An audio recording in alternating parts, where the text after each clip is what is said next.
শুভ সকাল। আমরা ইংলিশে কি বলি? Good morning. ওকে শিক্ষার্থী বন্ধুরা, আজকের ক্লাসে আমরা এমনই একটা শুভ কামনা এবং সেইটা ভালোবাসা নিয়ে আলোচনা করতে চলেছি, the Good Morrow by John Donne. তো আমরা টাইটেলটা একটু বিশ্লেষণ করি। দ্য গুড মরো, গুড তো জানোই, ভালো, মরো বলতে এখানে মর্নিং, দ্যাট মিনস দাঁড়ালো কি গুড মর্নিং। এটা একটা কবিতা, লিখেছেন কে? জন ডান। তোমরা জানো যে আমাদের জন ডান হচ্ছে একজন মেটাফিজিক্যাল পোয়েট এবং তার মোস্ট অফ দ্য রাইটিংস কি মেটাফিজিক্যাল। তো এটা হচ্ছে একটা metaphysical poem, the Good morrow. And metaphysical কি? মেটাফিজিক্যাল হচ্ছে বিয়ন্ড ফিজিক্স। মেটা অর্থ কি? বিয়ন্ড, যেটা মানে শারীরিক না, যে জিনিসগুলো আমরা জাস্ট টাচ করতে পারি না, ফিল করতে পারি। যেমন তোমার লাভ, হেট, তোমার হচ্ছে স্বর্গ, এইসব নিয়ে যে লেখা, গড, ডিভাইন, এগুলো নিয়ে যা লেখা সেটা হচ্ছে মেটাফিজিক। তো দেখো যে এইরকম মেটাফিজিক্যাল একটা রাইটিং হচ্ছে দ্য গুড মরো। অসাধারণ দারুণ একটা কবিতা, এবং এই কবিতাটা পার্সোনালি আমার যে এত ভালো লাগে, মানে আমি ঠিক কী বলবো, আমার খুবই পছন্দের একটি কবিতা। তো চলো আমরা শুরু করি।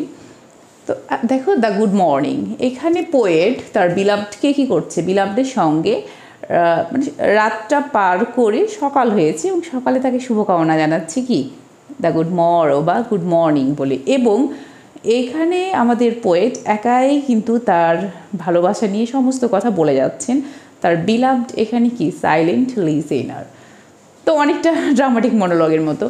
তো দেখো পোয়েট বলছেন, আই ওয়ান্ডার, আমি কি হয়ে যায়, আশ্চর্য হয়ে যায়, বাই মাই ট্রুথ, কিসের দ্বারা? আমার প্রতিশ্রুতির দ্বারা, যে প্রতিশ্রুতিগুলো আমি দিয়েছি। হোয়াট দাও এন্ড আই, এখানে দাও বলতে তুমি, ইউ, তুমি এবং আমি কেমন ছিলাম। ডিড টিল উই লাভড, মানে যতদিন ঠিক না আমরা ভালোবাসা বা প্রেমে পড়েছিলাম, যতদিন না আমরা একে অন্যকে পছন্দ করতাম, ততদিন আমরা কেমন ছিলাম। আচ্ছা, কেমন ছিলাম বলে কবি কেন এত আশ্চর্য হয়ে যাচ্ছেন? বা বাই মাই ট্রুথ, কবি যে প্রতিশ্রুতিটা দিয়েছেন তার বিলাভডকে, এটা নিয়ে কেন এতনি ওন্ডার বা বিস্মিত হয়ে যাচ্ছেন, সেইটা নিয়েই কিন্তু আস্তে আস্তে কি হয়েছে, আইডিয়াগুলো ডেভেলপ করা হয়েছে। ফার্স্ট স্টেইং, যাতে দেখো while we not when till then, বোঝাচ্ছি যে আমরা যতক্ষণ না একে অন্যকে চিনেছি, জেনেছি বা প্রেমে পড়েছি, তার আগে আমরা কেমন ছিলাম। বাট শাকড ওয়ান কান্ট্রি প্লেজার্স চাইল্ডলিসলি, শাকড বলতে কোনো কিছু চুষে খাওয়া। তো বলছি যে ওই সময় আমরা কান্ট্রি প্লেজার্স চাইল্ডলিসলি মানে শিশু সুলভ যে আনন্দ, এবং কান্ট্রি প্লেজার বলতে অ্যাকচুয়ালি যে প্লেজারগুলো আমরা গ্রামে গঞ্জে খুব রিল্যাক্সে শৈশবে করে থাকি, যার মধ্যে কোনো কৃত্রিমতা নাই। তো রাইটার সেটা বলছেন যে ওই সময় আমরা যখন প্রেমে পড়িনি, তখন যেমন এই যে শিশুরা বা সিম্পলিসিটি যাকে বলে, শিশুরা যেভাবে কোনো ইনোসেন্ট স্টেজের কথা কিন্তু এখানে ভালোবাসার বলা হয়েছে, যে তারা যেভাবে তাদের আনন্দটা উপভোগ করে, আমরাও মনে হয় তেমনই কী ছিলাম, ইনোসেন্ট ছিলাম। তারপর দেখো বলছে, or snorted we in the Seven Sleepers den. মজার বিষয়, এই লাইনটার ব্যাখ্যাটাই অনেক বিশাল হয়ে যায়। দেখো, ওয়ার স্নর্টেড, স্নর্টেড বলতে নাক ডাকা, উইন দ্য সেভেন স্লিপার্স ডেন, ওই সেভেন স্লিপার্স ডেন, যে একটা ডেন গুহায় 7 ভাই ঘুমিয়েছিল, আমরা কি তাদের মতো ছিলাম? তো তোমাদের এইখানে একটু আমি একটু বলে রাখি, তোমরা নিশ্চয় আজব ঘুমের কথা শুনেছো, যে 7 ভাই কী হয়েছিল, ধর্মান্তরিত হওয়ার ফলে তারা কি করেছিল, একটা গুহায় আশ্রয় নিয়েছিল, কারণ ওই দেশের রাজা তাদের কি করছিল না, তাদের মেরে ফেলতো, যার কারণে তারা একটা গুহায় আশ্রয় নিয়েছিল। এবং গড বা খোদা তাদেরকে এমন ঘুম দিয়েছিল সেইখানে, তারা ঘুমিয়েই কেটে গেছে 200 বছর, যেটা আমরা আজব ঘুম বলে জানি। হ্যাঁ, তো তাদের যখন ঘুম ভেঙে তারা তো ভাবছে যে রাতে ঘুমালাম সকালে উঠলাম, তাদের ফিলিংসটা এমন। বাট ঘুম থেকে উঠে তারা দেখছে যে তাদের নখগুলো বড় হয়ে গেছে, চুল দাড়ি সব হাঁটু পর্যন্ত চলে গেছে। মানে 200 বছর মানুষের যা কন্ডিশান হয়, তাদের ফিজিক্যাল কন্ডিশানটা এরকমই। বা তাদের পকেটে যে টাকাটা আছে, তারা যখন কি করেছে, দোকানে কিছু খাওয়ার জন্য খিদা পেয়েছে, কিনতে গেছে, তো দেখে যে এই টাকা কী হয়েছে, ইনভ্যালিড হয়ে গেছে, যে এতদিন আগের টাকা এখন এটা ব্যান্ড হয়ে গেছে। তো এই যে 7 স্লিপার্স ডেন, যে ইনোসেন্টলি ঘুমিয়েই থাকলো এতদিন, আমরাও ঠিক তাদের মতোই কী হয়েছিলাম, আমরা যখন একে অন্যের প্রেমে পড়ি, তার আগে এইরকমই ইনোসেন্ট ছিলাম। তো দেখো শিক্ষার্থী বন্ধুরা, এইখানে আমাদের কবি জনটান কনসিট ইউজ করছেন, মানে কি পারফেক্ট, যেটা তোমার যে সিমিলিটা খুব বেশি দূরবর্তী সিমিলি সেটাকে তো আমরা কনসিট বলে জানি, যে দুইটা জিনিসের মধ্যে পারফেক্ট কম্প্যারিজন, তাই না? তো কি দারুণ দারুণ কনসিট এখানে আমাদের কবি ইউজ করেছেন। তারপর বলছে এটা টি ওয়াজ বলতে it was so but this wall pleasures fancies B.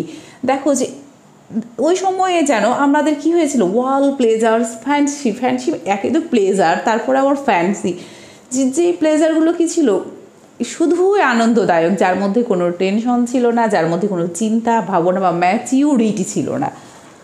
If ever any beauty I did see, খুবই মজার একটা লাইন। ইফ ইভার এনি বিউটি, যদি এমন কোনো সৌন্দর্য থাকে, আই ডিড সি। আচ্ছা আই ডিড সি, দেখো গ্রামাটিক্যালি মনে হচ্ছে এটাও পাস্ট ফর্ম এটাও প্রেজেন্ট ফর্ম, পাশাপাশি কী করে হয়? অ্যাকচুয়ালি যখন কোনো কিছুতে স্ট্রেস দিয়ে বলা হয় তখন এভাবে ইউজ করা হয়, আই ডিড সি। তাহলে ইফ ইভার এনি বিউটি, যদি এমন কোনো সৌন্দর্য থাকে, আই ডিড সি, যেটা কি করেছি আমি দেখেছি। হুইচ আই ডিজায়ার্ড, যেটা আমি চেয়েছিলাম, কল্পনা করেছিলাম, যেটা আমি স্বপ্ন দেখেছিলাম, অ্যান্ড গট, সেটা পেয়েও গেছি। It was but a dream of thee, এইটা ছিল আর কিছু না, শুধু তোমাকে পাওয়ারই স্বপ্ন। তো শিক্ষার্থী বন্ধুরা দেখো যে এখানে আমাদের পোয়েট কি করেছেন, ফার্স্ট স্টেজ, যাতে এক কথায় তিনি যে সাবকনসিয়াস স্টেজ অফ লাভ, মানে অবচেতন মনের যে ভালোবাসা, এই স্টেজটাকেই বর্ণনা করেছেন, যেখানে কি ছিল না, না ছিল কোনো ধরনের ম্যাচিউরিটি, শুধুই ছিল অনলি প্লেজার এবং ইনোসেন্স। তো আশা করি তোমরা ফার্স্ট স্টেজটা বুঝতে পেরেছো। চলো আবার আমরা সেকেন্ড স্টেজটা নিয়ে আলোচনা করি। এইখানে আমাদের পোয়েট তাদের ভালোবাসার কি দেন কনসাস স্টেজের কথা বলছেন। সাবকনসাস স্টেজ থেকে ভালোবাসাটা এবার কনসাস স্টেজে এসে দাঁড়ালো। দেখো বলছেন যে and now good morning to our waking souls, এখন গুড মর্নিং জানাই, শুভ সকাল জানাই আওয়ার ওয়াকিং সোলস, মানে জাগ্রত আত্মাকে বা জাগ্রত প্রেম, যে প্রেমটা এর আগে কি সাবকনসাস ছিল, তারা অবচেতন মনে ছিল, এবার তাদের প্রেমটা কি হচ্ছে, একটু ম্যাচিউরিটি পাচ্ছে। ওই জন্য আমাদের পোয়েট বলছেন now good morning to our waking souls, এইবার আমাদের জাগ্রত আত্মাকে শুভ সকাল। Which watch not one another out of fear, দেখো যে বলছে যে হুইচ ওয়াজ নট, যেটা দেখে না, one another out of fear, একে অন্যকে ভয় করে দেখে না, একে অন্যের ব্যাপারে ভীত থাকে না। দেখা যাচ্ছে তোমাদের লাভ যদি পারফেক্ট হয়, পরিপূর্ণ হয়, তাহলে তোমার লাভার বা বিলাভড কোথায় গেল, কি করলো, কারোর প্রেমে পড়ে গেল কি না, এমন টেনশনটা থাকে না। তো এটা বলছে যে আমাদের লাভটা এখন কি পারফেক্ট, আমরা হচ্ছে পরিপূর্ণ ভালোবাসায় রয়েছি, যার কারণে আমরা একে অন্যকে এখন আর কীভাবে দেখি না, আমরা ভয়ে দেখি না, যে না জানি তাকে নিয়ে আমার কোনো ভয় আছে, সে অন্য কারোর সঙ্গে এঙ্গেজ হয়ে যেতে পারে কি না। দেন বলছে ফর লাভ, ভালোবাসার জন্য, for love wall love of other sides control. দেখো যে ফর লাভ, ভালোবাসার জন্য, ওয়াল লাভ, সব ভালোবাসায় কী করে, আদার সাইডস কন্ট্রোল করে। দ্যাট মিনস তোমার ভালোবাসাটা যদি পিওর হয়, ম্যাচিউরড হয়, তাহলে কি হয় না, ওই ভালোবাসা সব কিছুই কন্ট্রোল করতে পারে। দ্যাট মিনস তার অপোজিট পার্সন অন্য কোথাও ভালোবাসায় ফল ইন হয় না। দেন বলছে and makes one little room an everywhere, বলছে আমরা ভালোবাসা দিয়ে এই পৃথিবীর যে কোনো জায়গায় একটা করে ছোট্ট করে রুম বানাতে পারি, যে রুমে, ছোটো রুমে শুধুই মাত্র তুমি আর আমি, পৃথিবীর যে প্রান্তে যেখানেই থাকি না কেন, আমাদের বিশাল বড় বিল্ডিংয়ের দরকার নেই, আমরা জাস্ট একটি ছোট্ট রুম যে কোনো জায়গায় বানাতে পারি, এবং এই রুমটা জাস্ট বিলং করবে তোমার এবং আমার মধ্যে। তারপর দারুণ একটা বলছেন যে let's sea discoverers to new worlds have gone, যারা হচ্ছে সমুদ্র কী করে, ডিসকভার করে, আবিষ্কার করে, তাদেরকে নতুন নতুন আরও বিশ্ব কী করতে দাও, আবিষ্কার করতে দাও, কিন্তু আমাদের এত দরকার নেই। আবার বলছেন let maps to other worlds on worlds have shown, map রয়েছে না যে বিশ্ব মানচিত্র, তাতে আরও দেশের পর দেশ, নতুন দেশ সংযুক্ত হোক, দাও না মানচিত্র কী করুক, আরও নতুন নতুন বিশ্ব আবিষ্কার করুক, নতুন নতুন দেশ আবিষ্কার করুক, কিন্তু let us possesses one world, তুমি আর আমি জাস্ট কী করবো, আমাদের থাকবে একটাই বিশ্ব, ইজ হ্যাথ, মানে হ্যাথ বলতে হ্যাভ বোঝাচ্ছে বা হ্যাজ, যে আমাদের প্রত্যেকেরই থাকবে ওয়ান অ্যান্ড ইজ ওয়ান, আমাদের বিশ্বটা জাস্ট একটাই থাকবে, সমুদ্র ডিসকভার যারা করছে তারা নতুন নতুন সমুদ্র আবিষ্কার করতেই থাকুক, যারা নতুন মানচিত্রতে বিশ্ব অ্যাড করছে তারা করতে থাক, কিন্তু আমরাও নতুন নতুন ভালোবাসা, নতুন নতুন বিলাভড অ্যান্ড লাভার অ্যাড করতে চাই না। আমরা চাই আমাদের বিশ্বটা জাস্ট ওয়ান অ্যান্ড ওয়ান, যেটা শুধু হবে তোমার এবং আমার। তাহলে এখানে সেকেন্ড স্টেঞ্জায় আমাদের পোয়েট তাদের ভালোবাসার কি ম্যাচিউরিটির কথা এবং কনসাস স্টেজের কথা বর্ণনা করেছেন। চলো এবার আমরা থার্ড স্টেঞ্জাটা দেখি। থার্ড স্টেঞ্জায় আমাদের পোয়েট তাদের ভালোবাসার ইমোর্টালিটির কথা বলেছে, যে তাদের ভালোবাসা তারা কতটা অমর এবং শুধু পিওর লাভই যে অমর হয়। তো দেখো উনি বলছেন যে my face in thine I, my face, আমার ফেসটা ইন দাইন আই, মানে দাইন বলতে তোমার, ইয়োর আই, তোমার চোখে, আমার ফেসটা তোমার চোখে, দাইন ইন মাইন অ্যাপিয়ার্স, এবং তোমারটা আমার চোখে, and true plain hearts do in the faces rest, এবং যেটা হচ্ছে ট্রু প্লেন হার্ট, সরল হৃদয়, যে হৃদয়ে কি নাই কোনো তোমার হচ্ছে একে অন্যকে চাওয়ার বাইরে আর অন্য বেশি জটিলতা কুটিলতা নেই, সেটা do in the faces rest, যেন একজনের ফেসেই অন্যজনে আমরা কি পাই, রেস্ট পাই।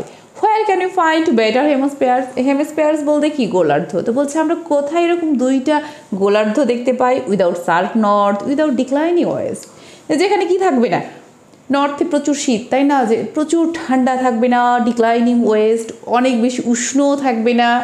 আবার বলছে what ever dies was not mixed equally, এখানে কিন্তু একটা সাইন্টিফিক বিশ্লেষণ আমাদের পোয়েট নিয়ে এসেছেন, যে হোয়াট এভার ডাইজ সেগুলোই মারা যায়, কোনগুলো ওয়াজ নট মিক্সড ইকুয়ালি, যেগুলো প্রপারলি মিক্সড হয় না। তুমি যখন একটা কেমিক্যাল মিক্স করবা, তুমি একটি নতুন কিছু উৎপন্ন করতে যাচ্ছ, তাহলে তোমাকে কেমিক্যালটা প্রপারলি মিক্স করতে হবে, নাহলে যে তোমার নতুন প্রোডাকশানটা হবে সেটা ডাই হয়ে যায়, নষ্ট হয়ে যায়, মরে যায়। If our two loves be one or thou and I, শুধুমাত্র তোমার এবং আমার ভালোবাসাটা যদি জাস্ট ওয়ান হয়, প্রপারলি মিক্সড হয়, তাহলে কি হবে না, লাভ শো আলাইক, ভালোবাসাটা সারা জীবন জীবিত থাকবে। That none can do slack and none can die, যেটা কখনোই কেউ বিনষ্ট করতে পারবে না, মেরে ফেলতে পারবে না। আমাদের ভালোবাসাটা কী হবে, অমর হবে। দেখো সব কিছুরই কী রয়েছে, মৃত্যু রয়েছে, কিন্তু আমাদের ভালোবাসার কোনো মৃত্যু থাকবে না যদি আমাদের প্রপোর্শনেরটা কী হয়, ইকুয়াল হয়। তো শিক্ষার্থী বন্ধুরা, আশা করি তোমরা আমাদের পোয়েট জন ডানের সেই বিখ্যাত কবিতা দ্য গুড মরও বুঝতে পেরেছো। কবিতাটা তো ভীষণ ভালো লেগেছে আমার, তোমার কেমন লেগেছে অবশ্যই কমেন্ট সেকশনে জানাতে ভুলবে না। আজ এ পর্যন্ত, সবাই অনেক বেশি ভালো থাকবে, আল্লাহ হাফেজ।